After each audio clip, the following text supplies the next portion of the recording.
y'icyo kibazo cyari cyavutse u Rwanda nirwo rwakoze kudeta.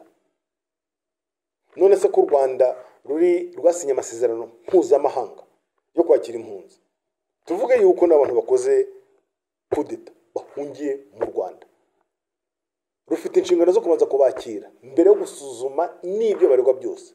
Mbere na mbere uwakira umuntu agashira impumu, ni nako wabisinyiye n'ubundi bwarabisinyiye. Nyuma mukamuti mu biganiro muri kubiganira u Rwanda rwanze ko biganiraho. Urumva se u Rwanda rwo rwateye ikibazo?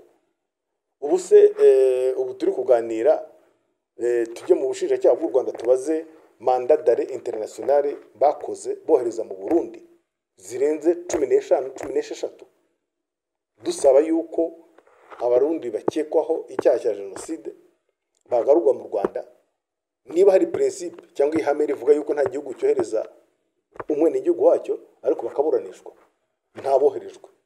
Hari urubanza z'ugeze umva rwabaye u Rwanda se ko rutafunze imipaka ruvuga ngo hari abantu bakoreye icyaha no kubutaka u Rwanda, dore n'amazina yabo, kuko niba ukoze mandat d'arrêt cyangwa impapuro mpuzamahanga zo kubafata nuko ufite imyirondoro yabo yose, dosiye irahari, banayigusabye wayohereza.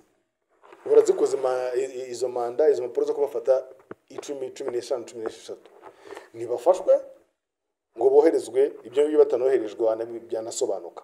Ariko ntibanafashwe ngo baburanishwe ko se u Rwanda rutigeze rufunga umupaka cyangwa se ngo ruzane ibindi bibazo.